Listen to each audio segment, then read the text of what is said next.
got a special guest, Tony TT Superman Hollings. Yeah, I ain't over there. What's good, man? What's good? What's good, man? How you been, man? I've been good, man. Happy to be here, chop it up with y'all boys. Let them know the real stories. Oh, okay. Well, hey, well, I told them no holds barred, so anything that asks me, I'm going to give y'all 100%. I'm going to try not to cuss so my mama can watch this podcast, so just bear with me. Hey, man, I'm excited just because, hey, man, I grew up watching that man. Literally, Facts. I don't know if he know this or not. Probably don't. But they played you before the Pledge of Allegiance, bro, every day. Your highlight. Backflip. At the school? At the school, Oh, bro. man. So, like, for me anyway, bro, this, obviously, bro, you always keep it a book with me. Right. I got to see you from a different light, like, just because of my auntie, who everybody, really, I'm like, they little brother, they had to drag me around everywhere, with them, your classmates. So, like, just to see, from Twiggs, the things you was able to accomplish, the first pioneer, hey, it wouldn't be no me without you. Right. You feel me? So, Right. like, we gotta, like, again, I'm super excited, bro. Just to appreciate you even taking the time to hop on the platform. I appreciate the invite. I remember my first camp I had in Twiggs when you was out there as a little boy with Coach Wells. I still got the picture. I ain't gonna embarrass you with it, though, but I got it. You're gonna find me. I was like, boy, this You gotta find that. to the league. Oh, I can only imagine.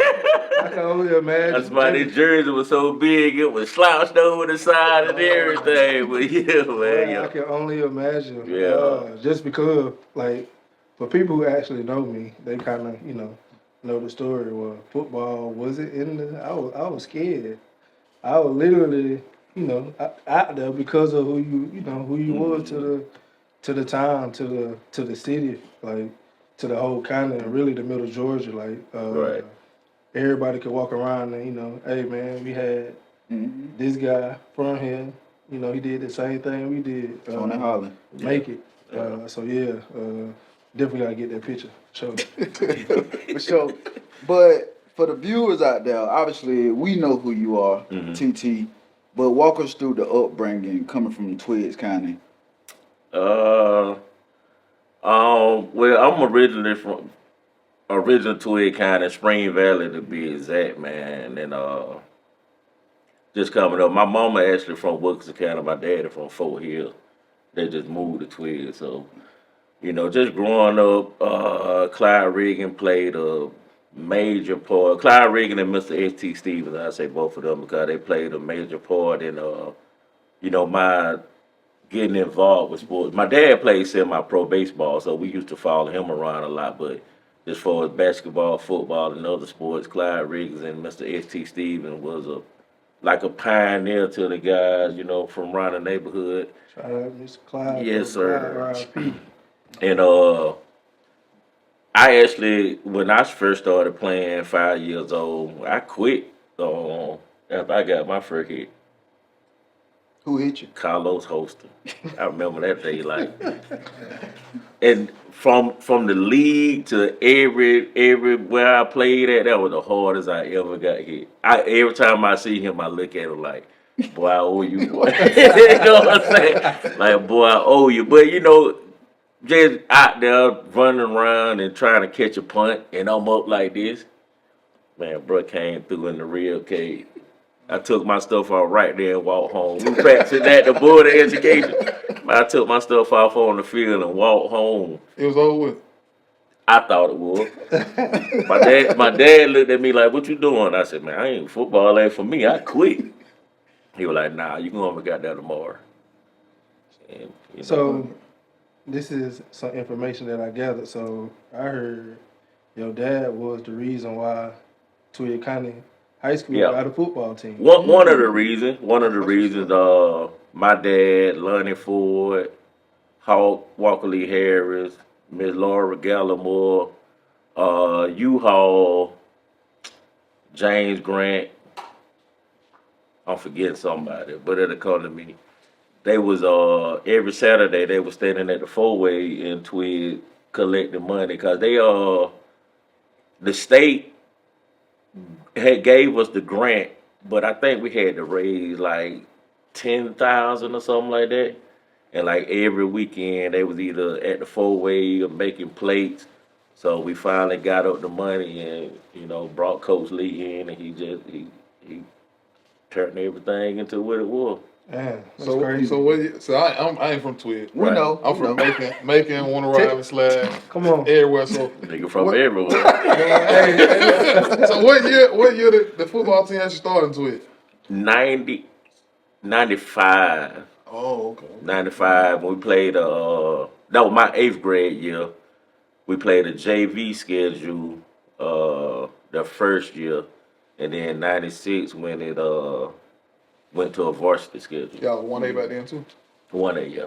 I always been single A. You ain't one, but if 500 people in the school. Right. Yeah, y'all probably had that in y'all graduation class. 900. Yeah, see. Did you feel like you was gonna get discovered coming from a small place of a fairly new program? You feel like you was gonna get scouted, recruited? At that point, playing Little League, I was already in love with football, sports in general. I really didn't realize where I was at until I think maybe my sophomore year when I used to go on recruiting trip with Cedric James, collegiate. And I saw how he was getting recruited and he would always bring me on the trips with him. So they caught interest in me and, it just took off from there. And I was like, okay, I can make something out of this. But I'm going to go back because even before I was playing, rest in peace, Christopher Stephen, boss, 8th grade, 6'4", 260. Wow. So I was looking at him like he was gonna be one of the first persons, to do something big out of Twiggs County, but he ended up passing our 8th grade year of an enlarged heart on the field. On the field. Yeah. So that would really motivated me to, do what I needed to do to, and honor him because, he was from Spring Valley as well. So I took that personal to, carry that torch on. Now you just spoke about motivation, but as a little kid growing up, 5 years old, who was your inspiration? Probably the cats in the neighborhood, cause back then, man, it wasn't no football, so I didn't have no motivation for football. But we used to go up to the park, and older guys up there hooping, Dizzy Harris, Casey Watkins, Andre Carswell, cats used to come from Bullock, Danville, Cochran. So just to be at the park and see those guys and thinking like, man, these cats probably can be in the NBA. But, it didn't work out like that. So when they brought the football team, that was, a lot of cats' motivation to, get out of Twiggs. What has it felt like coming from a small town for you? Growing up in a small town, rather? Amazing because everybody know you, or if they don't know you, they know your parents. Miss Bernie taught my daddy all the way down to me. Mm-hmm. So just everybody knowing each other, knowing the family, and you could be walking around the neighborhood and, people looking out for you. And, like we were just talking about, living in Macon or living in Twiggs or, bigger cities, you don't get that much love as you would in the country. And, people, back then, people could discipline you before you got home, and then you got another whipping when you got home. So, I think that was a big part of my upbringing as well. How many whippings you got? I can't even count. You were that crazy. It wasn't that I was bad.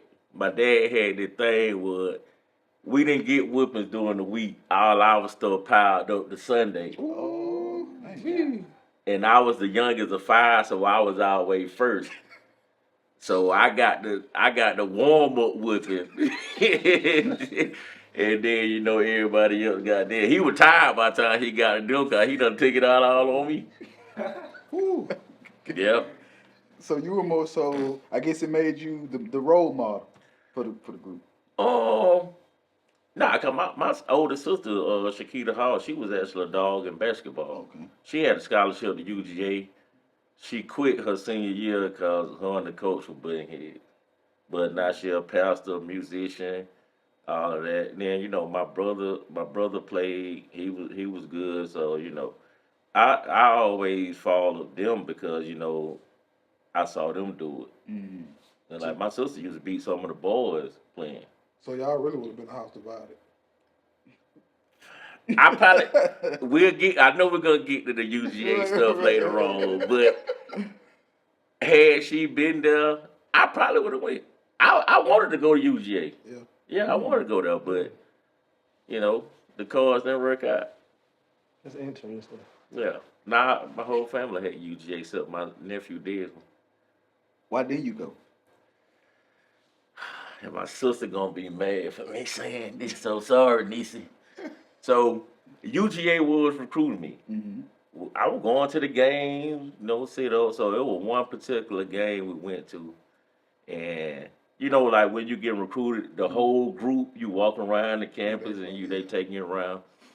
For some other reason, they separated me and my family, and we were going a different way than everybody else. So I'm thinking like, oh, they really want me. They showing me the backstage of it. Man, them folks sat us up in the nosebleed. So by halftime, my mom was like, man, we finna go. And the girl who was hosting us, she just sitting there crying. So my mom was like, baby, what's wrong with you? She was like, I don't know why they treating y'all like this because they really interested in Tony. Like, they want him to come here. So my mom was like, we finna leave. So we walking out of the stadium. That's why I said it's personal with me because we walking out the stadium. The fans spitting at us and mooning us and all that, bruh. So my mom was like, oh, no. UGA off the list. So that's what's the UGA story. And you committed to Tech at the time? I hadn't committed to nobody. I think I was still my junior year. That's I think crazy. my junior year, yeah. Man, so talk about your numbers. Just high school football wise, just to be able to get recruited. Like what difference did you have to But we looking back at it. yeah. We ran the option. Like I used to go to the Georgia Southern camp every year, me and Tyshawn. And I think my freshman year, I played a little bit behind 9-8. And I remember the last game, because 9-8 was a senior, so the last game of the season against Putnam County, Coach Lee brought us in and he said, TT gonna start tonight because we need to, get him in, starting role. He's gonna be our quarterback for next year. So I think that game I had like a $150. So the next year, my sophomore year, I think I rushed for like maybe a little bit over 1,000. And just getting better with the offense. My junior year, 1,500, and then my senior year, maybe like 2,000. But I knew I wasn't gonna play quarterback in college, so we had went to a Georgia Tech camp one summer, and they moved me in the corner, and I just had a good camp, and they offered me a scholarship on the spot. Tech was good for that. I'm younger than you. I mean, yeah, I'm much younger than you, but Tech was good from that. Yeah, well, you say it like that. Nah, ain't no reason. But nah, because I went to some Tech camps and they would pull guys to the side and offer them like right after that. Yeah. Because Tech camp, you're gonna do 7-on-7 the whole time. They 7-on-7 was different because they pretty much tackling out there. Mm-hmm. That definitely how it happened because the receiver coach had a son and he was like number 4 in the country because he was from I think Louisiana or something like that, and they put me on a 1-on-1, and I was athletic and fast, so I locked them down, and they, like you said, they pulled me out to the side like, hey, we want you here, and they offered me a scholarship that day. But let's take it back to UGA. You mentioned spitting at y'all, mooning y'all. Was it ever known why y'all got that treatment? Nah, because after we left, and like like I said, the girl that was with us, she walked us out and everything, and she was so apologetic. And after that, I never heard from the coaches again. You know, we never reached out. They didn't write a letter to the school. They didn't say nothing. It was just that moment, and we left, and that was the end of that. What did you feel in that moment though? Spit. I mean, that's nasty. I mean, well, if you know anything about Athens, you know what it is anyway. Yeah. But at that moment, me personally, I was thinking like maybe I wasn't a good enough as an athlete that I thought I was, or maybe that's when I learned like you know people will be a certain way till they get you in a situation and then they show their real colors. So at that point, that's what I was thinking. But it didn't bother me too bad because I had other schools looking at me, so I just gravitated towards that. Now speaking of, obviously you went to Georgia Tech. Mhm. Looking back now, would you have made another choice? Maybe so. And honestly, and this another story. My first school was Nebraska because they ran the option.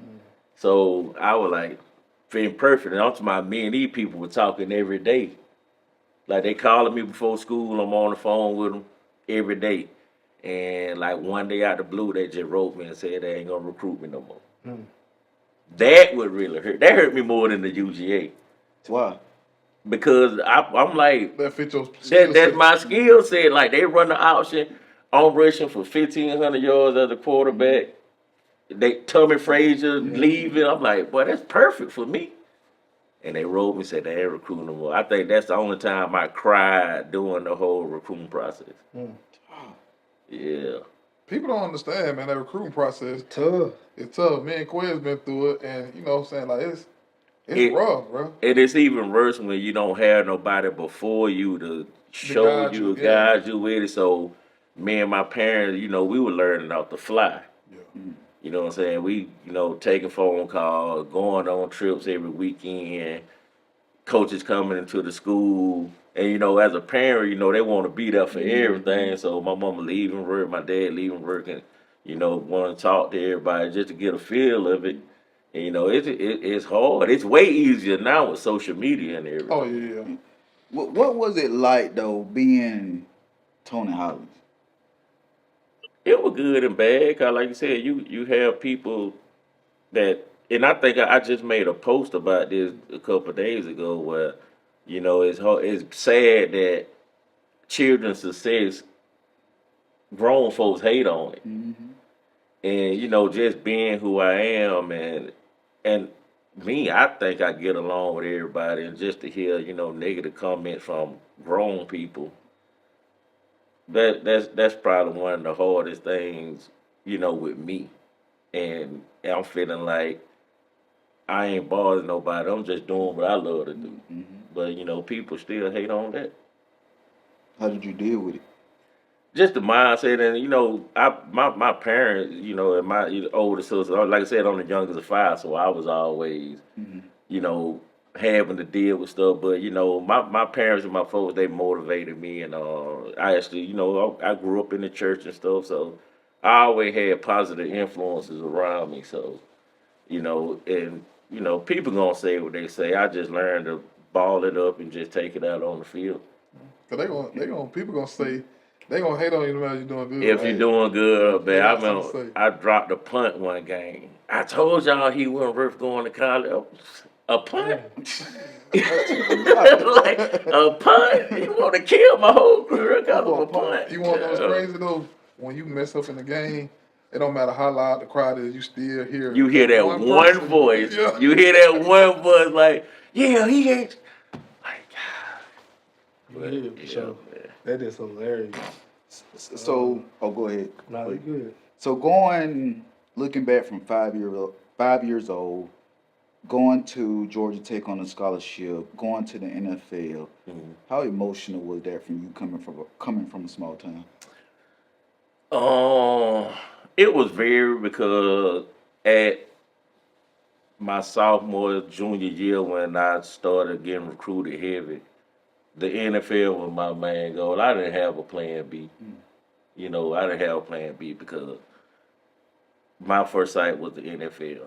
And I went in the supplemental draft, so I was home actually, and we was having a whole barbecue, and I had to go to the store, and my mom was like, "Nah, you don't need to leave because they might call while you're gone." So, and I'm like, Piggly Wiggly from the house, Right. well, it was IGA then. Yeah, right. So I'm like, they were 5 minutes, run there, get some bread, come right back. They called while I was gone. Miss Solomon was working in the store, another great teacher from Twiggs. Mm-hmm.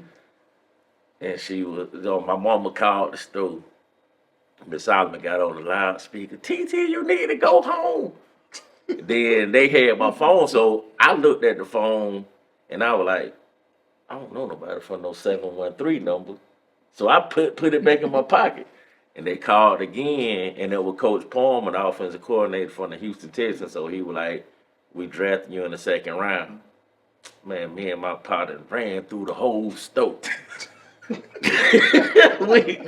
just run there acting crazy. So I get back home, and then they send the news crew down there and do the interviews and stuff. So we like, yeah, we finna go party, we finna do this. They called me back. We got you a 6 a.m. flight in the morning. You need to be in Houston. So I had to leave. Yeah, had to go to work. So I had to pack up all my stuff then, and jump on the flight the next morning and be in Houston. So before we get into a lot of the NFL stuff, first year at Georgia Tech, you're a DB. Mm-hmm. Second year, you're a DB. Then third year, you go play running back. DB special teams. Coach O'Leary, man. I tell people, he was one of the ones you just had to grow on you. But and I actually asked him to move me to running back before then. But we had Joe Burns, Sean Gregory, Gordon Klinkskill. We had a lot of backs that were real good. And he was like, nah, we recruited you as a corner. You're going to play corner. So I basically was just getting garbage time and really playing special teams. And then he left, went to Notre Dame, and we see how that turned out with all that stuff. And he ended up getting fired. But so him leaving probably was the best thing for you. And that's why I don't have no problem with him. you got out my way. Hey, bro, you got out my way. But Coach Gailey came in, and we had a cat, Italy Ivory. He played running back at Tech in the 70s, and he was working in the weight room. But he always used to come talk to me. He was like, man, Tony, you run like you're a running back.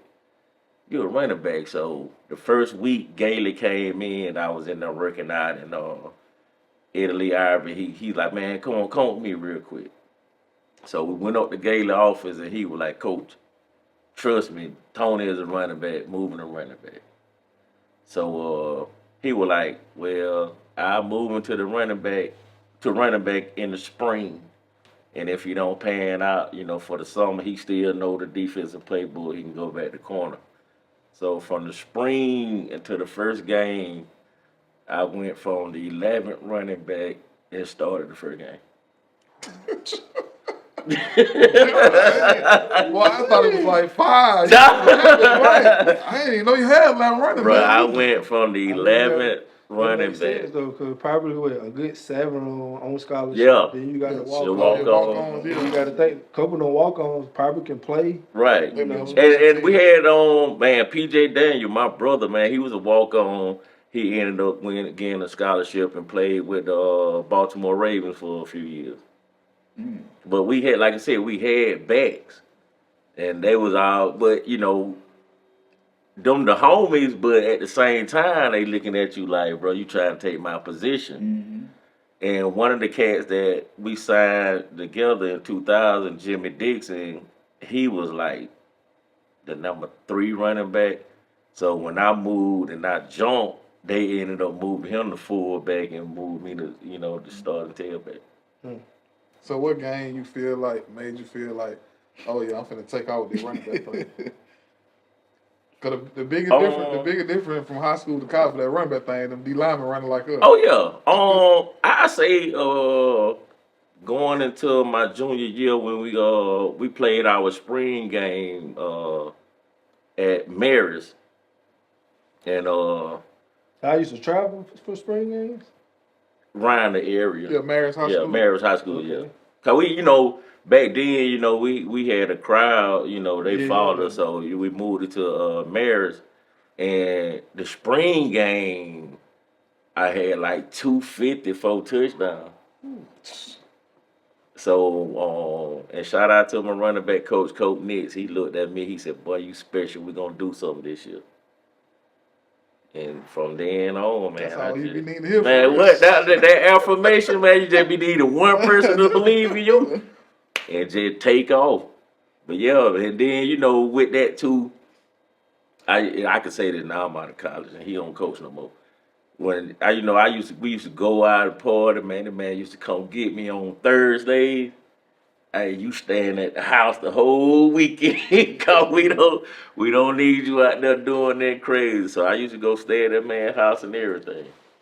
So, Man, that's crazy. So you think decisions, Right. The decision, because obviously, bro, come on, man, you walk out there and go to a camp and lock up a top 10 player of the country, Right. Yeah. and you get a scholarship, not even off your natural position. Mm-hmm. Like them decisions, right? Where some kind of what made you make those decisions, right? What made you? Because to me, whatever challenge or whatever they told you to do, you just said, "Yeah, I'm gonna do it." Right. Right? And I think today and age, kids like, dang, oh, if it don't look like how I want it to look, I'm Leave. straight. Well, every adversity that you basically hit, you took on head on, Right. and you knocked it out the park. What led to those decisions? Man, it was because, like I said, we had just started the football team, so I was just blessed to be in the situation. So I was gonna take every opportunity, no matter what it was, and even with the Georgia Tech scholarship offer, I didn't immediately accept that because I was still wanting to hear from Nebraska. other schools, well, Nebraska and Florida State. What was your top 5? My bad. My top 5 put UGA out of this because they was in there, but it was Florida, Florida State, Clemson, Kentucky, Nebraska.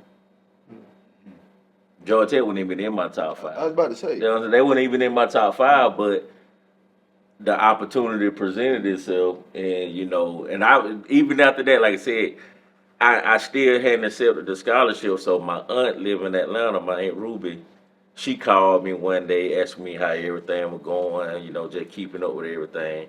And she was like, "Ain't nobody else offered you yet?" And I was like, "Nah." Then I was telling her about the situation in Nebraska, and she was like, "Well, Georgia Tech done offered you." And excuse my language, this the only time I'm gonna say profanity. She told, "Boy, you gonna get your stupid ass up there. The mother folk done told you they don't want you." Go ahead, they want you. She told me like straight up. She was like, "They done told you they don't want you. So why wouldn't you sign that Tech? The offer already on the deal, on the table. Only thing you gotta do is sign your name." So that kind of pushed me to go ahead and commit to them as well. But as a kid, like, what I'm saying, I can even say from my situation, like, people telling you, "Oh, sign here," but you really like, every kid, I don't care who you is, you got that school, one school that you want to go to. Mm-hmm. They like, "Bro, I do whatever." Like, they gotta come get me. I like, wait, let's give it another week. You don't hear from them that week, and and with that too, man. And you sit around and wait on the thing that you want, and that's in life too. And then you get discouraged, and then you go to wondering. So you just gotta go out there and accept what won't take what won't you. You know what I'm saying, and just make the best out of that opportunity. A few minutes ago, you talked about how I think one of your coaches believed in you, affirmed you. How did that make a difference for you being the athlete that you was?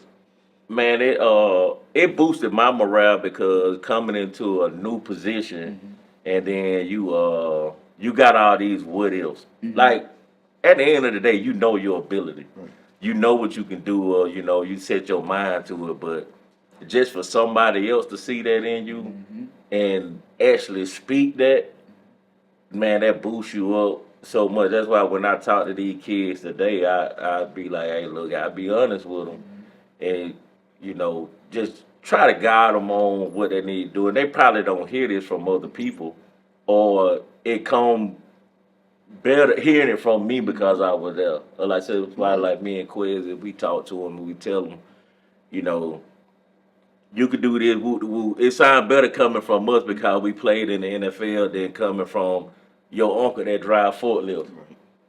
Not that Right. that, but just that affirmation from somebody somebody who already did it. Yeah. It's easy to. And then try being where you're trying to get to. Exactly. Yeah. Exactly. So, would you say nowadays with kids, it's important to be transparent? It is because there's so much trash on the internet right now that they're accessible to. And, TikTok. And then even with social media, you got grown people that's on the internet just to down these kids. Right. So if you get a person that really trying to boost your morale and just give you that confirmation like, hey, you can do this, I think it help a lot because you got so many millions of people on the internet that telling you can't do it. Right. And folk thrive off downing the kid and want to see them, want to see their downfall. So I think that's crazy though, man. it is, bro, but it's life. I mean, people always speak on their insecurities. That's the reason why they can't. Everybody That's why they Right. can do got an it. opinion. That's what I know you said earlier that you feel like it's easier now as far as getting recruited for social media. Me personally, I think it's harder, and I think it's easier to be found. Yeah. It's easier, it's more accessible. But in my opinion, I think it's harder, right? And especially how the NIL and how the transfer portal is going. Mm-hmm. It'll make it 10 high times. school It'll make it kids, 10 times harder. So coaches, especially, I think that does make a difference. Right. In it. And you saying the weight room? It was the weight room guy who walked them in into the coach and was Walked like, me into the coach's office, yeah. 'Cause he played, like I said, he played running back at Tech, and he played for the Packers for I think maybe like 10 years, and his son actually was at Tech as a DB, so he just saw it in me. I'm finna put you on the spot. Who would you say was the best player in Twiggs County history, football wise? Me. What? What? I figured that. But we Cap. we I gotta let you pipe it though, cause you. we had these conversations with former cats that play, and we tried to do a top 10. Mm-hmm. We tried to do a top 10, and I really tried to leave myself out of it. Okay. But I mean, you automatically in it though. but for me, For sure. but just man, we had a lot of talent just for Thanks. being a small school and but I'ma still say me though.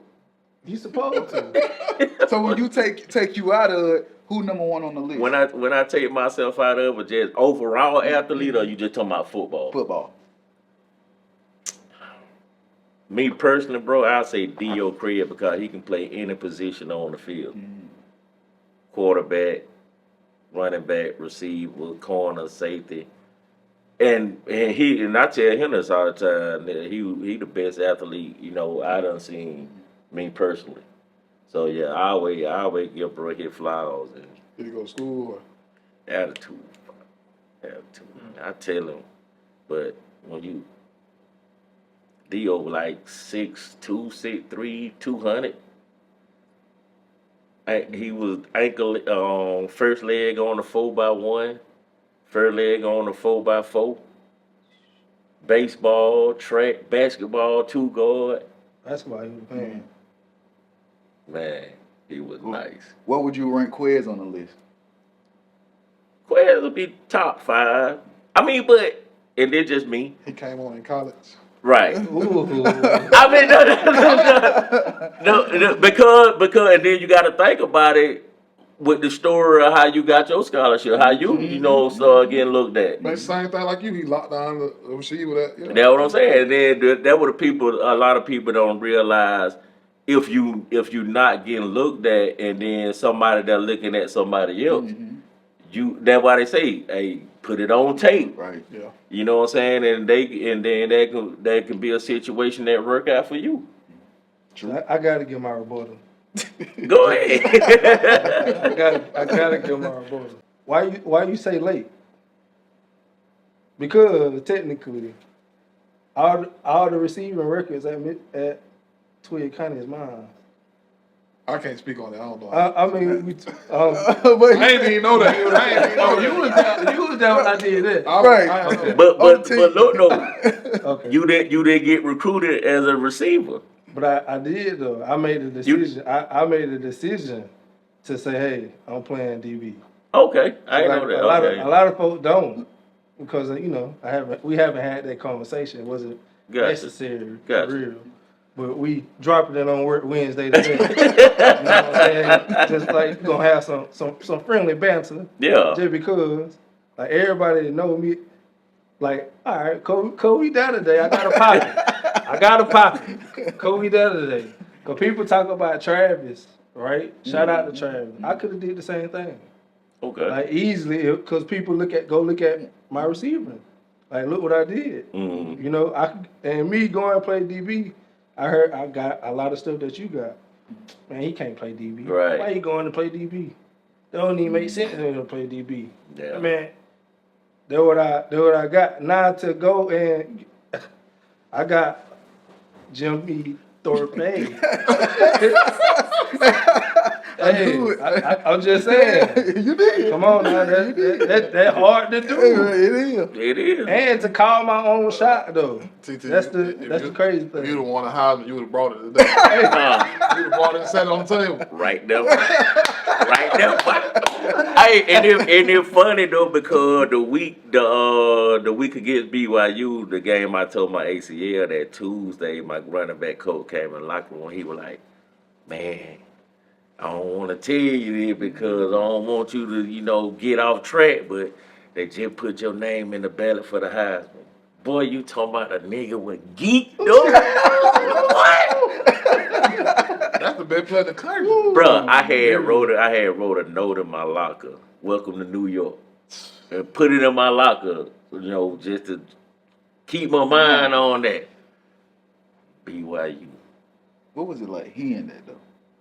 Man, it was like tears of joy, but little tear rolled down, and he was like, and I could see it in his face that he was more excited about it than I was, because that was his first year coaching running back, and he played quarterback at Auburn back in the day, so that was his first year coaching at running back. Like I said, he always told me, bro, we going on this ride together. It's me and you. Nobody else matter. He was always in my ear. Like I said, he used to come get me like, bro, I don't want you to get in no trouble. White dude, too. Mm-hmm. He come get me and stay at the house with his family, keep me out of trouble and stuff. But, just to hear that and to see him, like I said, I could see the excitement in his eye more than, to tell me than me just feeling like, dang, my name and the Heisman in one sentence. So, man, it was. I was up here. I ain't gonna lie to you. I had got the big head. As you should. Yeah. Quick question: do you know who else was on the Heisman Trophy? Who ended up winning that year? Yeah. Who ended up winning that year? I want to. Do you remember? I don't know who won, but I tell you this: I got hurt the 4th game of the season. And Clint Portis then passed my rushing yards to the 10th game of the season. Hey, I'm about to ask you. I I'm gonna ask CP. I played with CP, bro. Yeah. I just seen CP in the airport, but yeah, I'm gonna ask him. Yeah. Tony Holling was a bad boy. But the thing was, nobody knew me. Facts. You got Yeah, because of your first year. Yeah, that was my first year at running back. DB. And then we played Vandy, UConn, Clemson, and then BYU. The Vandy UConn game, I only played the first half, and I still both games I had over $150 and 4 touchdowns. So you could have easily had 200 some yards. I was gonna say 3, but if you About want to think about about it, yeah, about 1,000 yards 4 games. yeah. 'Cause in my 4 games, I was like right on the 700 or 800, something like that, 11 touchdowns, leading the nation in both of them. At what point did it ever hit you that on that dog? After that Vanderbilt game, and it was a night game, and I don't know if y'all been to Georgia Tech Stadium on a night game, but the city lit up. Man, I think my second carry, I broke for like 65 yards or something like that. And I'm just looking back, like the DB was coming down. He had an angle on me. I was like, I'm fast. I just hit the sideline and looked back. I said, bro, this is easy. Come on. Like, this is easy. Come on. And then I'll get back, and you know, my offensive line, they like, hey, we got you. Just run, hit the hole. I said, all right. So, like I said, that first game, man, first 2 quarters, like, I want to say 15 touches for about $180, 2 touchdowns. Yeah. Now we got to get to the NFL part because a lot of the young people, when they see NFL players, obviously they see a lot of money. Man, we gonna get there, man. I gotta get there. Yo, tight suit. Hey, slow down, man. You got time? That's why I'm trying to get to the money. He get hot. He trying to get out of here.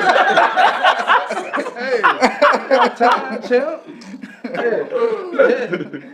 That's a different feeling, bro. Yeah, it just you know, for coming from the D-back, and especially again, like I tell people all the time, man, Twiggs County is just different. We breed different people, Right. Tell him again. You know, he don't really understand. Listen to y'all, man. That's why he, you know. That's the only I knew about Twiggs County. Cause the only people I heard was Tony Holling and JoJo. Probably because I played running back. I played one running back Robin, so they're the only people I heard from Twiggs County. So. I feel disrespect. Nah, but that's what it was. You never hear Dark Quay? Yeah, come in, Quay, hung together. You can't leave Bimp out too when you say JoJo. That's excuse me. He don't know. He know Octavius hosting. That's how our game used to go on. Running back. No, that's Antonio Clay. Okay. They all was on that same. Yeah. They was all on that same team. When you mention JoJo, you gotta mention Bimp in my eyes. Facts. You know, because man. Bimp was tough. Yes, sir. He was tough. Was nice. He was tough. That's again, you know, obviously I like to talk trash. You know what I mean? Because I do gotta. I am a player myself. Yeah. Because even for myself, I wouldn't even put myself in the discussion. Right. The best player I seen that Twiggs is, you know, I'm gonna say Dion, because similar to like Stanley, similar to like Dio, he could do any and everything. Like and did any and everything. And another one that's a sleeper, I always give him respect, Johnny Williams. Johnny. You gotta give him his respect for what he did at the running back position too. I can go on. I can go on and on, you know, with cats that played at Twiggs, how I saw them, you know, in my eyes. And we got a lot of running backs though. Cause you still got Rod, you still got Scooter, you still got Jamon. Right. Yep. Like Jay, Rod, little brother. Jay, Tyshawn, I'm thinking Jesse Owens. We had a nigga named Jesse Owens, and that nigga ran like Jesse Owens. No lie. Wow. A lot of people. So just like that confidence, and then you know, obviously what was your mind at, right? You up for the Heisman, and then the game. Yeah. And, you know, what was your stat line before you even got? Tell the people what was your stat line and what the score was. And I was gonna get into that. All right. Because I remember. already told me. Yeah. I know.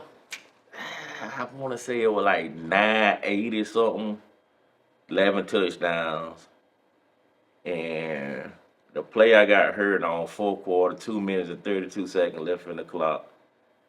It was 35 power left. Then nobody touched me. I jump cut, and my right foot planted in the ground and then moved. So I went down. I fell on the 23-yard line going. I'm talking about 1-0 there. Wow. I fell down. And my partner Nat Dorsey, he played with the Browns and the Vikings for years. He thought I was playing, so he actually walked over and kicked me like, man, get up. Man, I rolled over. My knee had no swollen up that big. Wow. They brought the cart. My mom was in the stands. By the time they put me on the cart and were taking me off the sideline, my mom had done jumped out the stands and she was right there walking on the sideline with me. It always happen like that, like non-contact. Yeah, non-contact. My partner blocked down, kicked the end out, I cut in, and the linebacker was coming, but I knew if I made that one cut and I cut to the left, went to the sideline, just fell. Nah, he wasn't kick. What the score was? What y'all was up, man? We was up, I want to say 11. And a lot of people asked me why was I still in the game, but I was like, bro, you're not finna take me out the game. And this my first year like playing. So basically, it was your decision. Yeah, he tried to. Coach Gator tried to take me out. I'm like, bro, no, you ain't. You think about it, you read it sometimes. It is what it is. Just roll. I mean, it's a part of the game. It's a part of the game, but then at the same time, I would have been like, what if? Yeah. You know what I'm saying? So I don't regret it, you know, and it all worked out for me. So I just, you know, I took that as motivation. So your mind say get hurt, cause I don't think people understand, right? When that type of injury happens, especially that back then, right? The medicine ain't like it is today. Like right. People having knee surgery, they back in 2-3 months, but at that time, that's foreign. You know what I mean? Yeah. And you know, just like how your mindset got to shift, how you got to like turn into technically a good teammate. Like you kind of know your situation, but then you know where like you was here, like literally, right. And now you finna get the Heisman. Yeah, and now you, man, and that Saturday, I think, after I went in, and they was, you know how they don't want to tell you what happened right then. Yeah. So they're like, we come in Monday, do the MRI, and you know, we'll see. And I'm like, bro, look at my knee. I know something wrong. You know, I just don't know what it is because, you know, I never been hurt before. So we go in. Shout out to my best friend Wimp, man. Wimp was at the game, Jerry Stevens. He had finals. No, he didn't have finals. He had a test that Monday. Bro, like, I ain't leaving until I find out what's going on with you. So he stayed there with me and everything. So they told me, you know, what it was. And we had a fan that had an ACL surgery scheduled. So he gave his spot up for me to have my surgery. So I had my surgery like a month after I got hurt. So that worked out for me, you know. But I went through the depression stage, stopped going to class, got declared academically ineligible. So that was one of the main reasons I put my name in the draft as well. So we had Coach Gator called me in actually, and he was like, man, we got 4 teams that, you know, said you could transfer schools and, you know, just go to summer school, get your grades back up. But he was like, I got 5 teams that said they'll take you in the draft if you enter. What you want to do? I called my mom. She was like, I'm on the way to Atlanta right now. We signed the clearinghouse papers, turned that in and stuff, and then at that point, I was working, man, we had a program at Tech where we used to work at Delta during the summer. So I was rehabbing, going to work at Delta, rehab. School was nothing to me no more. I was just trying to get back right. So started going on all the trips, visiting the team. So like I said, my mama came up there. We signed the clearinghouse papers and just went through the whole draft process from there.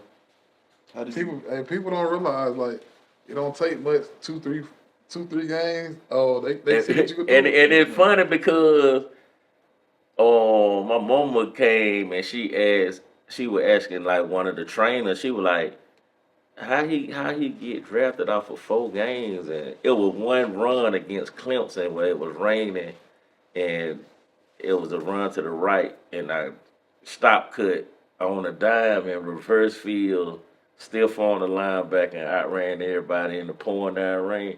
He was like, that one play right there got NFL on the radar.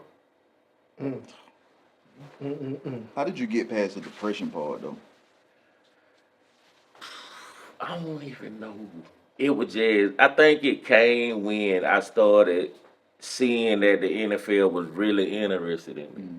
Like when I would actually started talking to teams and going to dinners with the teams and all of that. So it gave me a second, I say a fresh breath of wind to know that okay, it might not be over because I still got interest. So after all that, and I started getting that in the mindset, and I was thinking about Canada too as well.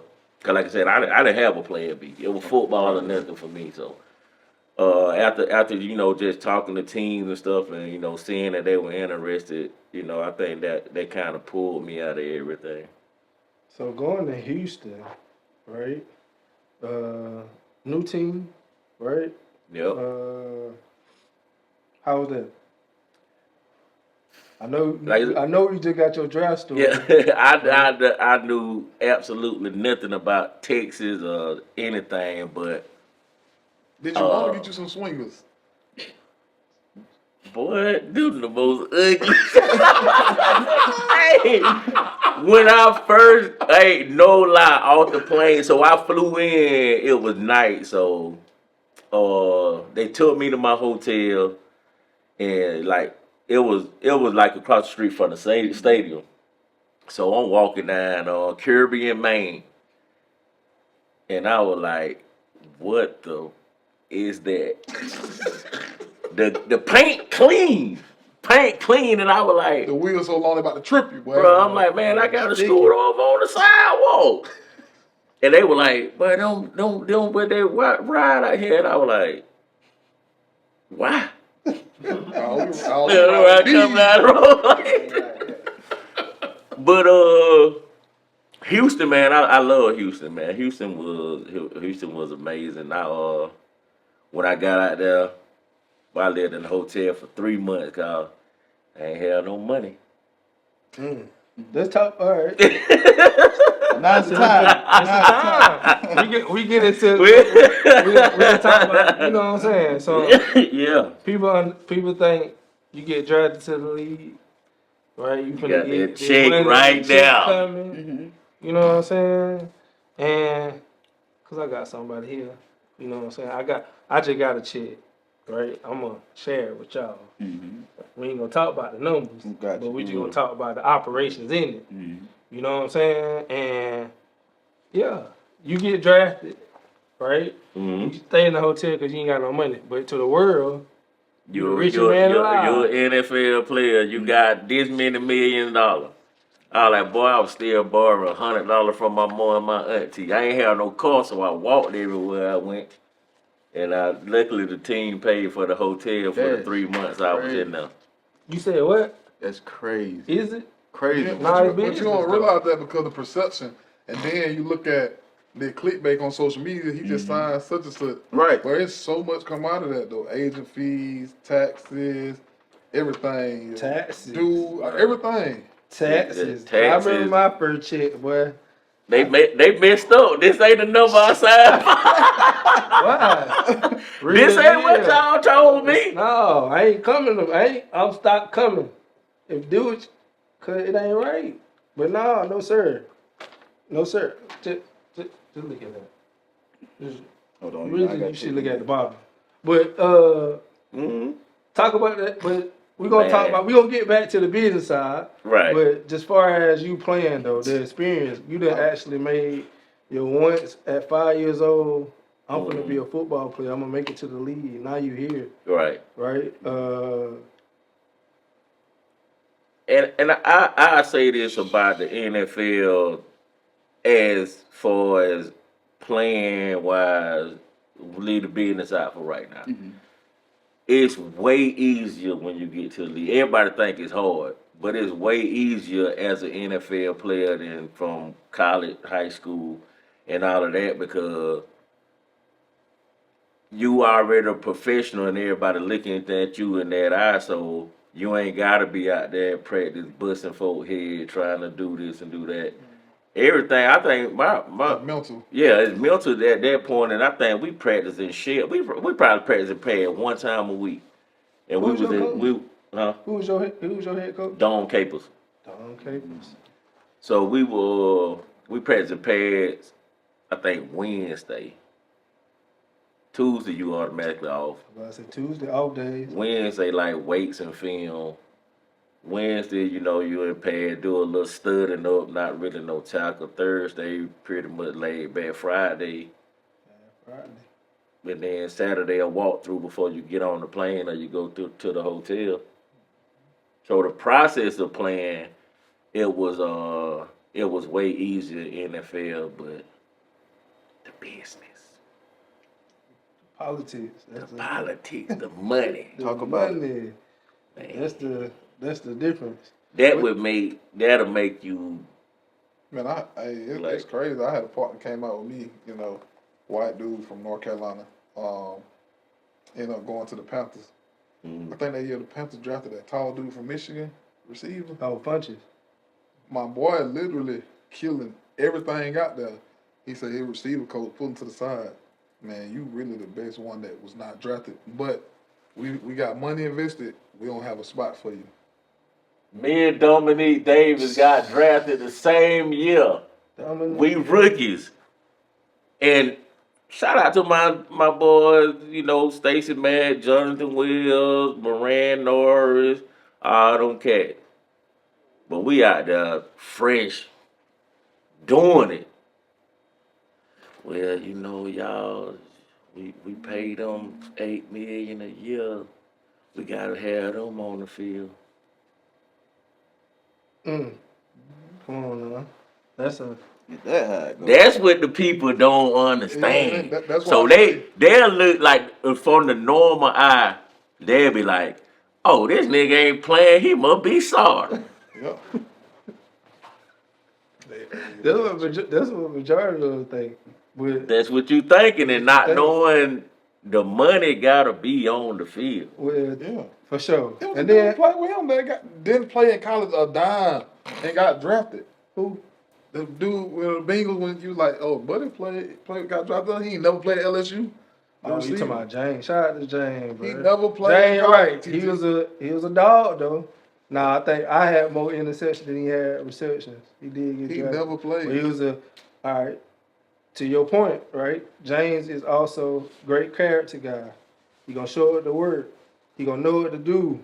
If his number get called, he gonna be there. Right. The description of everything. Like he gonna check every box, which that's another thing. Like, cause bro, you was him, right? So a lot of stuff was easy to you on the football field. Right. You said you knew you was the man. Spring game going into this year, then to go out and actually do it. That's a lot of people don't do that. Right. Well, I know players are good at practice, good at can't do it in games, right? Or good at games but bad at practice, so coaches can't trust them. Right. So where things came easy to you, now to the point where what do you tell a guy like? Obviously you talented enough, but it's a business, right? Hey, go play special teams. Hey, go yes sir, no sir. Go do your job until your number is called. Until your number get called, right? Where now you can be able to put the team in a position where they gotta pay you. Right, and it's actually a lot of cats like that in the league that that really, like you said, They might not be the best at the position, but you can depend on them. Yeah. And they'll make it happen when they number get called up. And you just got to have that mindset to know, I don't want to say it, just know your role. Know your role. You know what I'm saying? Know your role, and this what you here for. I remember we had a cat come out of where Johnny Mathis went to school at. I think it was Howard or something like that. 4-1. Play receiver though. But he was went to the Pro Bowl here rookie year for a return man. I think I do remember that. So we in the special team meeting, and him and the coach going back and forth. And he was like, Johnny, you are a special teams player, not an NFL wide receiver. That hit him, so he furious.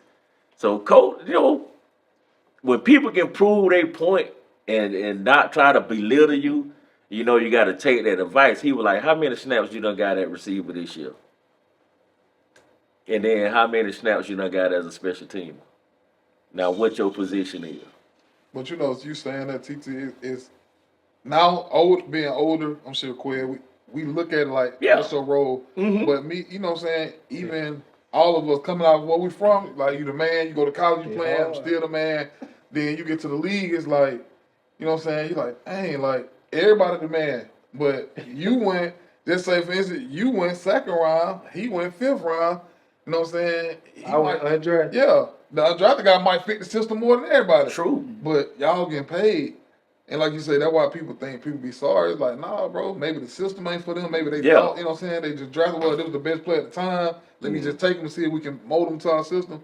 Yeah. Like, I think a lot of going on in the game now, everybody trying to, like, do all these crazy schemes. Just play football. And that's another thing with how the portal is now. When a cat sitting behind and he think he should be in front of somebody, or he this or he that, and he got the option to go ahead and leave and Now use a probably play the same. Yeah, probably play the same. Play the same year the next year. But and it take discipline and a strong mind to realize, okay, I was the man 7 years ago in high school or 3 years ago in college, but you gotta think about it. When you're in high school, you the man in your town. Right. When you go to college, every man in their town on your college team. When you go to the pro, everybody good. And you competing. And when the money weigh in, like anything, the money gonna always win.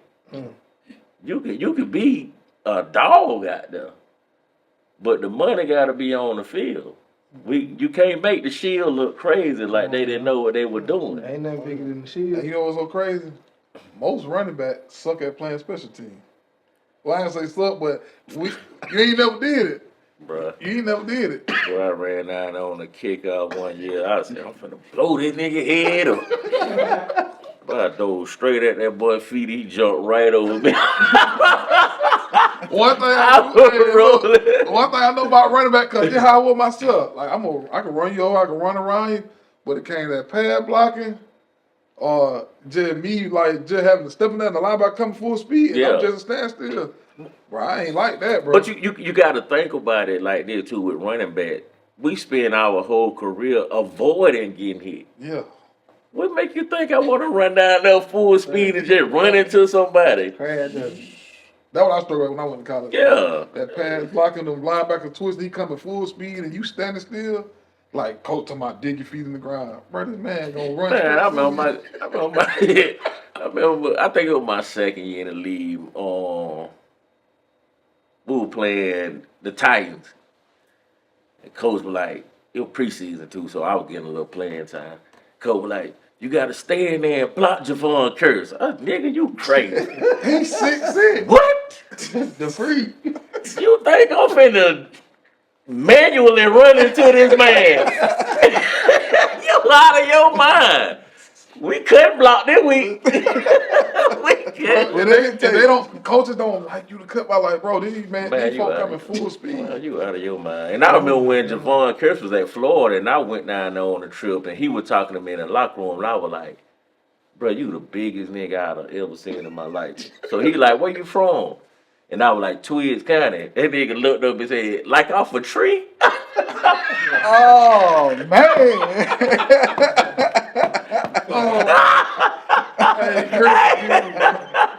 He was like off a tree? I said, yeah, bro, Twiggs. He was like, man, I know you country. So when you went down on the visit? This was like 98. Was Andre Davis that a linebacker? Yep. Andre And Davis. Jabbar Gaffney. Oh, they were lit. Yeah. They had the quarterback was what his name is? Was it Grove? He went to Washington. I think it Grossman. Rich Grossman. Rich Grossman, yeah. So that's when sneaking partner Rod was down there, and they used to bet. And then they used to bet Rich Grossman was gonna throw picks. They had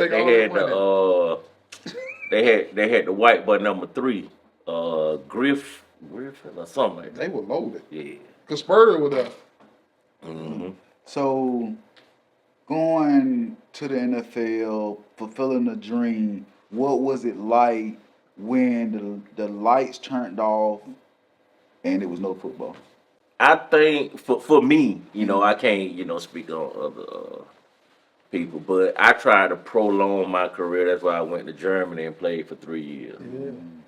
So How was that? My bad. man, Germany was amazing. You was in Frankfurt. I was in Berlin, Hamburg, and a small town called Dresden. You a champ though. Yeah, real bowl champion, and I won 2 championships over there in Germany. But if I didn't have kids here, I wouldn't have came back to the States. You like the third person I know. I had a partner that played over in Brussels. He ain't come back at all. Yeah, a lot of cats go over there and play and never come back home. I'm following after your footsteps again. I just took a job. Shout out to the Prague Lions. Oh, you in Prague? I'm in Prague, so I'm Coach at the Czech Republic. Same, But we used to go to Prague to party. Yeah. Czech Republic. Sheesh. So yeah, we trying to get a chip. But I'm going to coach. Yeah, congrats. Yeah, Prague, nice. Prague, nice. I love Prague too. It ain't Germany. It's Czech Republic. Yeah, I've been to Prague a couple times, but man, just over there, just not even just football wise, just the way they live, bro. Like no crime and everything clean. It's just Peaceful. I traveled right? a lot, bro. I was supposed to, what's it, 2023, I was supposed to go to Germany for Oktoberfest or something like that. My partner was like, bro, I was in London. My partner was like, you got to come to Oktoberfest.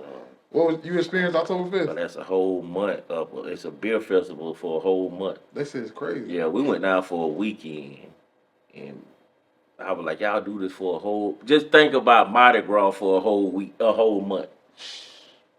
That's how it is. Yeah, all my partners like they love it over there. Yeah. So you say you tried to prolong your career. Why did you try to prolong it? But I wasn't ready to give up football, and just thinking about it now, I could have been 3 years ahead on a career, but I was so in love with football. I just didn't want to give it up at the time, and then I ended up my last year. We were playing in Munich, and I tore my tibia in my left leg, and they had to replace the bone with the top of my hip bone. So I was like, yeah. It's time. 27, about 28, 29, 2 bad knees. I was like, yeah, time to hang it up. So it's a long time to play though. Yeah. That's why I say I played a minute and I enjoyed every bit of it, but I just maybe a couple years prior I should have gave it up, but like I said, I was in love with football and just being in another country with kept me motivated. Just to try to pursue it, and then after that happened, I was like, man, let's just give it up, find something to do. I know you said because I'm sitting in a similar situation you were. I'm your younger self right now. What, probably like 10 years? Mm-hmm. they got 10 years behind you. So like,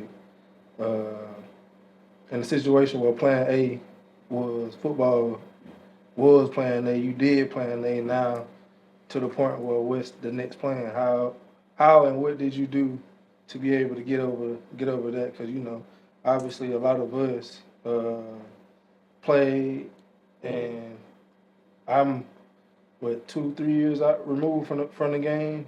So like I was blessed to play for a long time. Mhm. A lot of guys don't go nowhere after college or Right. a couple years in the league. Then you know it's like what's next? Like what helped you? What was your focus? Like what would you suggest to looking back at it from give me some game going into that same journey? Well, first, what I suggest is even in high school, bro, have a plan B and C because you know football ain't they say NFL stand for not for long. So please always have a backup plan.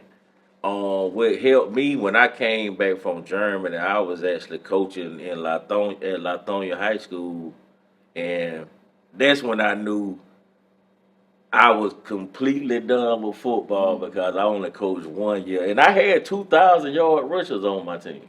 I coached, but my love for it had disappeared. Like I was just like, bro, I don't even want to do this. And it was mainly because I knew where I had been and I knew what I had done. So like we were talking about, if I'm telling you exactly what you need to do to get where I've been and you decide you want to do what you want to do, and I'm like, bro, I'm not finna stress myself out, with this. We both had that conversation, man, Quay, about coaching. Because I tried it too, at, not far from Lithonia, Chapel Hill. Mm-hmm. And it's like, it's the simple things. Like, because you got to think about it, like, we from down this way. So right. The way we played and raised and the coach we had is different. Like, you know what I'm saying? It's a different way that you coach. And, like, up there, it's a little different. It's like, it ain't as football in life. For us, it was like football. It was like, up there, it ain't that way. Yeah, sports like. And I had a cat, man, loved me to death because I know he was a hard worker and he was a nice back, but he was just in those streets. Mm. So one Friday after the game, we pull him back up to the school. The police sitting there waiting on us. Everybody looking around like, what's going on, man? That man had broke into a house the Thursday night and came to school Friday, rushed for 150 yards, and then got arrested after the game. But I couldn't convince him that, nigga, leave this alone. You see where this can take you. But it probably hurt you because it's like, bro, I'm trying. Like, bro, I'm going to pick them up. Cause like I said, the coach that was looking out for me. Like I go pick them boys up from the house. They'll skip school. I go get them. Bring them. And I'm like, but when them streets get a hold, it's hard to get away from. It's so crazy, bro. You say that, and like we know it, and it's like we gotta start understanding that the street undefeated. It been undefeated. You can't beat it. You can't beat it. You know what I'm saying? Like that ain't like you playing a losing game. That ain't Right. even smart to even do it. And then especially if a person can show you A different route, and not even just you can walk that walk. They can show you. I'm comparing the streets to the process you'll have to go through to go our route. Mm-hmm. So that's gonna take longer. But a street cat can show you this what you can get in the 2 weeks. Mm-hmm. Yeah. They're gonna entice in a young kid because I want this, I want that. But me coming in saying, hey, look, you can get all of that. It's just gonna take a little bit longer, and you ain't gonna be in trouble for it. Facts. But you see the fast money now, you see the cars and everything, and a lot of them take that route. Like you said, it's undefeated, bro. Once they get in their mind, it's over. And then looking for all that is microwavable success. Right. Instead of looking for delayed gratification. And if you notice, bro, it be the 5-star athletes that's in the streets. Like, man, I could have did this if I wouldn't have chose the streets. You hear that a lot. I just seen on social media this kid, I don't know where he from. They gave this kid like 400 years. Is that the basketball player? Because it was He had a on best green, and I don't know, he had a little fro, but they gave him 400 light years. skin kind of. Yeah. Yeah, he murdered. Yeah, murdered. 400 years, bro. Averaging 30 a game. What? 400 years. Yeah, I saw that. Averaging 30 a game, and he got But a you double gotta- murder. You gotta think about it, man. Me and Quiz around the same age. You grew up on the hustling, having a good time music, party music. We grew up on the hustle music. These kids, they growing up on the catch a body music. Yeah. And they don't realize a lot of these folks is rapping this to sell, to make a living, not just some people ain't living. entertainment. It's They entertainment. ain't even doing it I right. don't think they care about that though. Nah, it's an influence, bro. That music is influencing them. No, I'm saying it's influence, but when the kids hear it, I think some of them are aware of why it's being sold to them, but I think they still want to live that life. I'm not saying it's all of them, but some of I them. mean, it's popular though. That's Right. You gotta think how about everybody walk around with a shiesty man. And this what what the parents doing to lose them that for that you can't, okay, this is just music. This entertainment.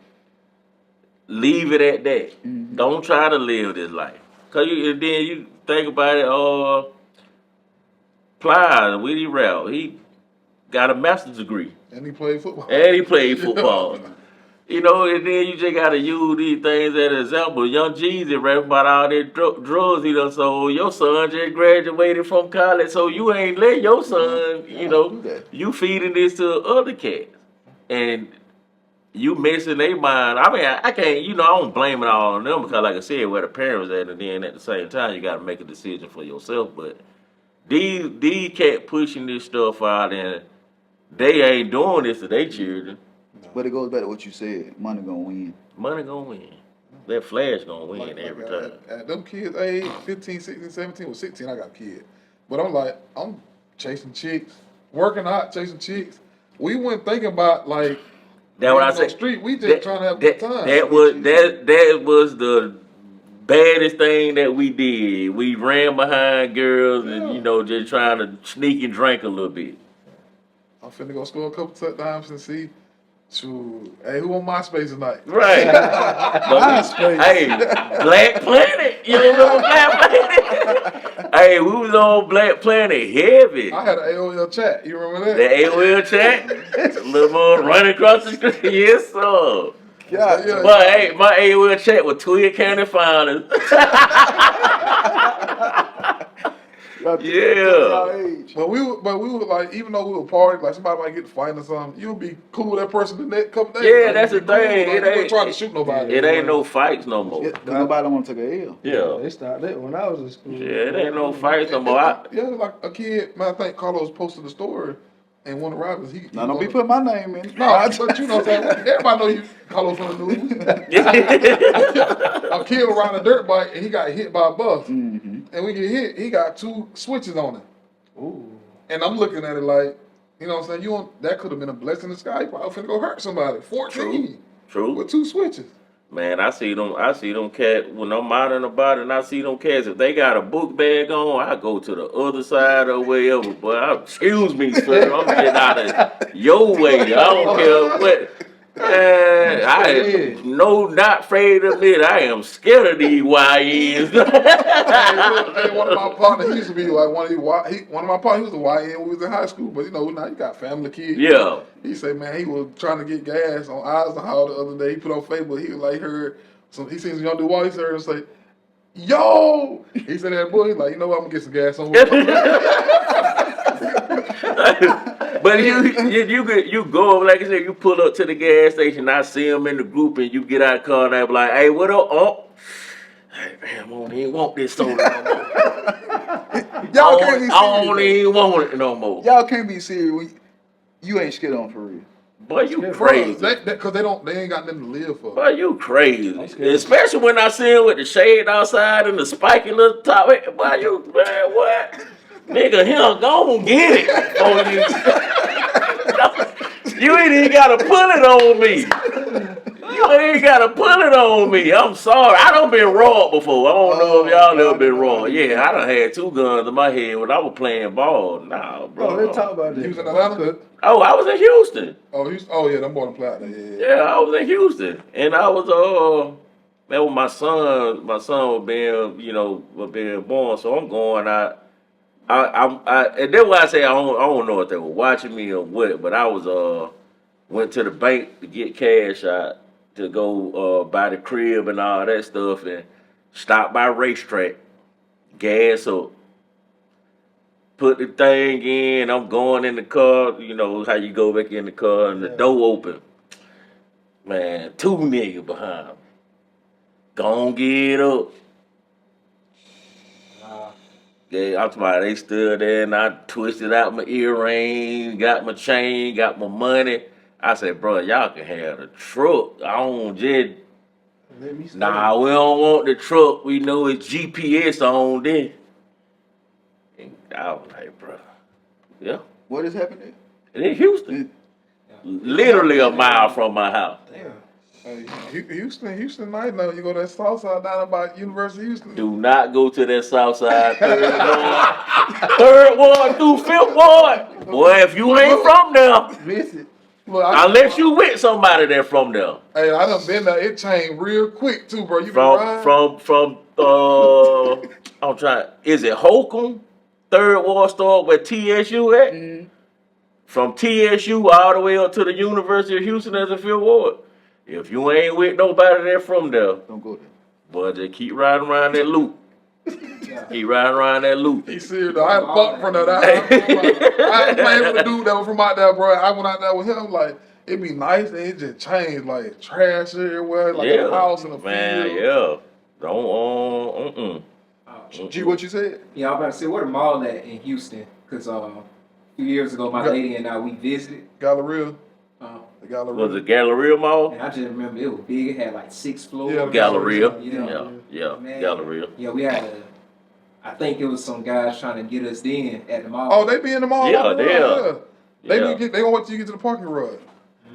Yeah, don't. You gotta go to a certain place. You gotta Yeah, go it to did. one. Like I said, if you would, and I used to hang out. It was a spot in Field Ward called Mr. A. I knew some folk though, so I used to go there, and I used to just see how they doing niggas over there. Like, I'm like, boy, I'm so appreciative of y'all. Oh God, they were like, man, they said they rough in the field. Don't come here if you ain't with us. And I never ever went to 5th Ward if I wasn't with my people that's out there. But go back to the story. So the story when I got robbed, it's funny. So I get robbed, police come, they run the cameras and everything. The way my door was positioned, the camera just caught, the me leaning down. So they ain't see him in there. Wrote up the whole police report and everything. So me being hot, I go buy a gun, load it, threw it under my seat, forgot about it. Next week, I'm going to, I'm riding by the stadium, I get pulled over for speeding. Gun under the seat, got a unlawfully carrying no weapon charge, went to jail for it. And I took, cause I ain't have my license on me, so police pulled me over, and I'm trying to explain to him. I said, man, I got something in my trunk or something. They got my name, my card or something. And he was like, I already know who you is. I was at your scene last week when you got robbed. Oh man, that's crazy. But yeah, I went, man. He took me. He still took me. Still took you to jail. Still took Well, me he to know jail. He know why you had though. Bro, but that's the thing. I still went to jail, but they put me in a cell. I was like at the end of the hallway. Huh? PC. Yeah. But look at the thing though. I was in the cell by myself at the end of the hallway. So he had done rolled the TV down there. He put a phone in my cell. Had all the little lunches from earlier today. He was like, man, you ain't gonna see no judge until in the morning, but I know what happened, so I ain't gonna, so you know how they had the little orderlies coming around and clean up. So the dude was coming down the hall mopping, right? So I'm just laying there on the phone watching TV. Man, he was about 60. He looked up. He was like, damn, nigga, you must be a somebody.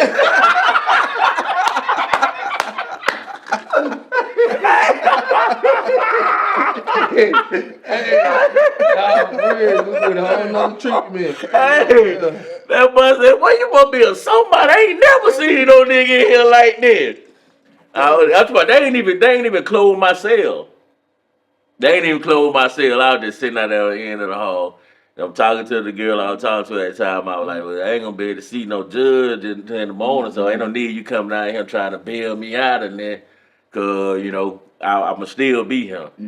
But man, that joke was so funny. Bro said, nigga, but it was crazy. Did you stay in Houston after you came back from Germany? You came back to the crib. Oh, I stayed there one more year. Then I went. But the third time when I went back, I sold my house, and when I left there, I came back to Georgia, Atlanta. Yeah. So I was in Atlanta for about 4 years after that, and then I came back down here. When kids get older, you think you're going to Germany, going back?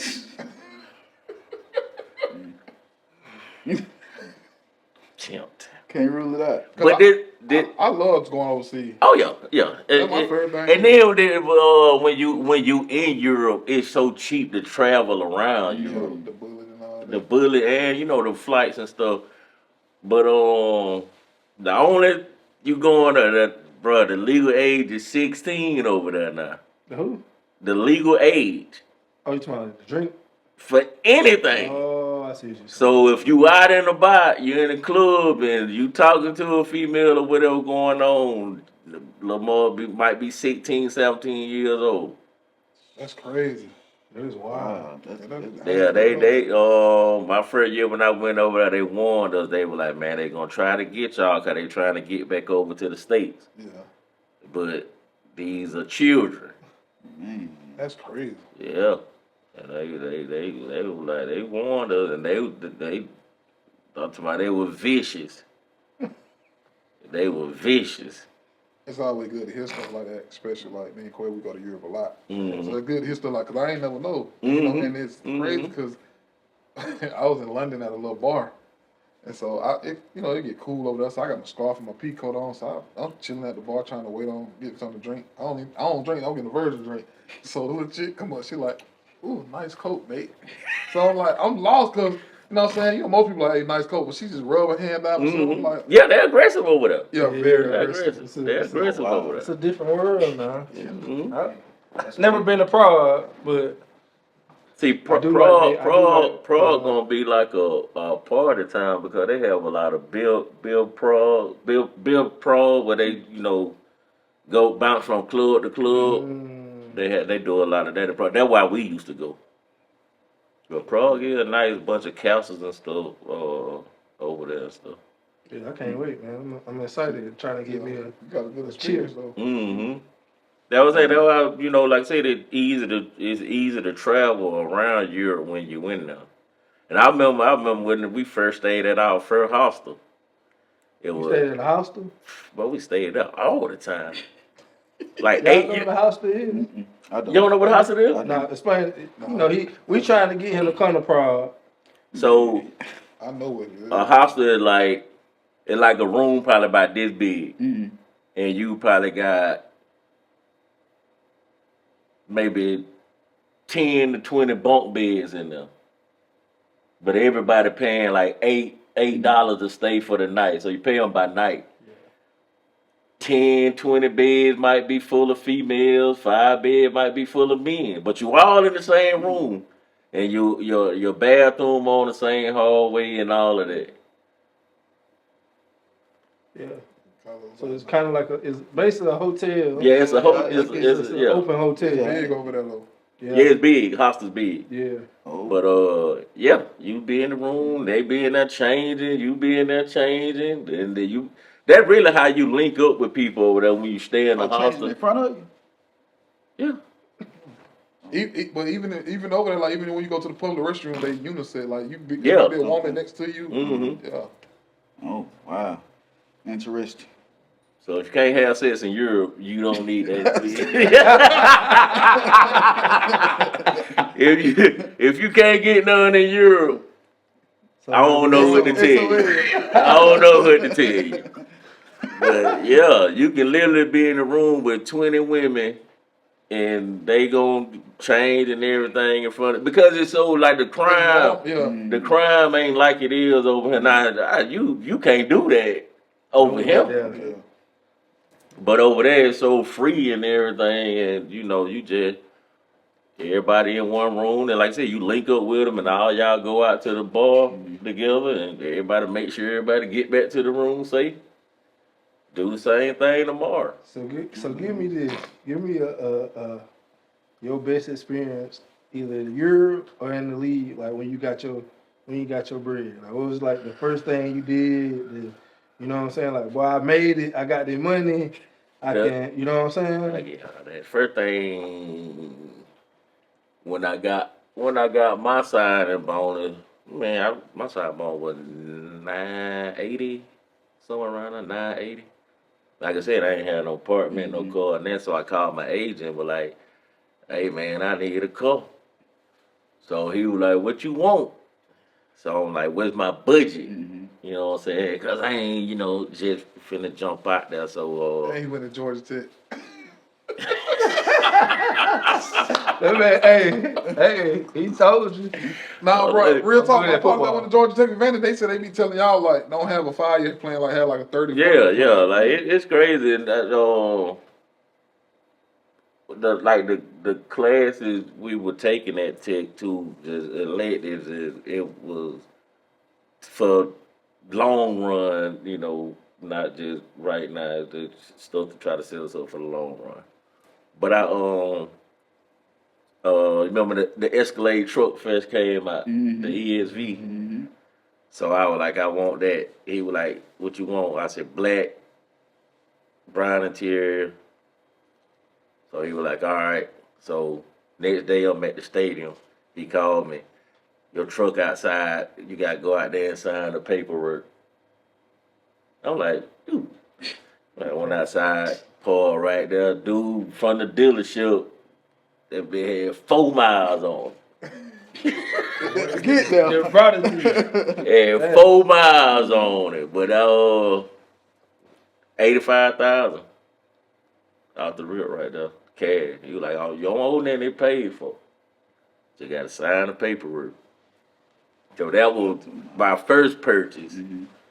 I'm trying to say what was my funnest time. Did you go get earrings like Ella Iverson? Nah, I had them KGs, my boy. And them golf balls.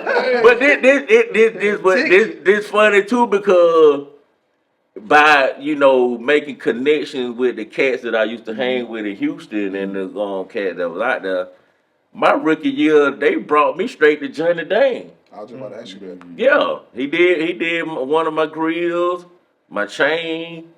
But man, it was then Johnny Dane, you go in there and spend 5,000, you good. Like I think my grill was 3,000. I had top and bottom and earrings and a chain, so I got a nice deal on it because who introduced me to him, and by them doing business, and he looked out for me a lot. I remember Mike Jones shot a video at my crib, so I ended up making some connections with him. But How you missed the F&N fee? hey, I remember. Hey, but this one of my first young nigga experiences in Houston. So he shot that video at my crib, but I was going to practice, so I was like, I ain't gonna be there anyway. Cause the dude who was doing the videos, he lived in my subdivision. So I'm like, I'm gonna be at practice anyway. Yeah, y'all can use the crib. Man, I come back home after practice. One of his dudes in his circle got his shoes off, but on my glass living room table. So I'm like, man, who shoe these is in my house? When I say 20 niggas stood up, I was like, this my house. This my house. So, bro came out the room, he was like, cause I had never met him at that point. I had never met him at that point. So he came out of the room. He was like, "You Tony?" I'm like, "Yeah." And he was like, "My bad, dog, man." When I say that, man, I say, "Hey, man, y'all clean that man stuff up." Them niggas scattered. And I was like, "What's up, sir? What's up, sir?" I thought them young niggas finna beat me up in my own house. I was like, They man. already took your pistol, huh? Man, yeah, I ain't had no Glock at that time, so I was scrapless. So I'm like, man, but man, they one of the coolest dudes I knew. He invited me to come. I don't know if you remember the scene when they had all black cars, like everything they had was blacked out. And my Escalade was blacked out with the black rims on, and he wanted me to come, through. But I didn't go. Man, I used to go to his club, Ice Age, when he opened it up. Never paid for that. Never paid for that, cause just that once. Cause I ain't charged him to shoot the video of my crib. So he was like, "Bro, man, you come through whenever you want to." Relationships, man. Yeah, That's what it's all about. Relationships. And then even if I would have told him 15, give me 1,500. I mean, that wouldn't have did nothing for me because I was already making money, and like I said, I wouldn't have had the relationship what I had with him because I'm charging you, and not just be like, man, I ain't gonna be here anyway. So y'all go ahead and just make sure everything's straight when when everything over. You stayed in the city? I say the Pearland. Pearland. They gonna take all the players out there when they first come out there. Cause everybody stay out there when they first go to Houston. Yep. Same I stayed subdivision. my first year. I stayed right by the stadium in a 2-bedroom, and it was like $2,500 a month, and that was in 2003. I could just imagine what it is now. So when I moved out to Pearland, 5-bedroom house, I was paying $1,600 a month for it. You probably had a big crib, took it on house, big. Out there. Yeah, everything huge out there. And Pearland, that's where they tell you to go. Folk go to Pearland or they go to Sugarland. Safety. Till I thought that till I got robbed. In the Pearland. But you know what though? I'm gonna be real with you. I've been Pearland 10 times. You don't get that vibe. Yeah. And then that's when it was just coming up because I remember Shaq had just built that 24-hour fitness, like literally walking distance from my house. I didn't even know what HEB was. I'm going to Walmart, and then they were like, "Nah, you got to go to HEB." The grocery store. Yeah. So that's when I started going to HEB on that. But yeah, Houston. It's so crazy. Now all the condos in Houston now they got HEB right up on it. Yeah. Houston is on world. I think it's a smaller Atlanta. It's a little bit more diverse. Yeah, but the thing about Houston same. is more spread out than with Atlanta. With Atlanta, I tell people, I feel Houston give you one vibe and Dallas give you a whole totally different vibe. And then Austin give you another vibe. I love Austin. Austin straight. Yeah. TT, been real, brother. Man, I appreciate y'all having me. I hope I ain't stay too long running. No. It was good. No, definitely dope conversation. Anything you want to say before we wrap it up, man, as far as motivation? Just to anybody from, the age of 5 to 17, 18, man. Don't ever let nobody tell y'all what y'all can't do. Because at the end of the day, if you got your mindset to it, if you got, the motivation and know that's what you want to do, anything can happen. I'm a great example of that. I didn't let folk tell me that my career was done when I told my ACL. I kept pushing because I knew what I wanted to do. You know what I'm saying? So just stay focused, stay prayed up, man, and you know, you can do whatever you want to do. With that being said, like, subscribe, what else? Comment. Notifications. All that stuff. Y'all know. Y'all get it.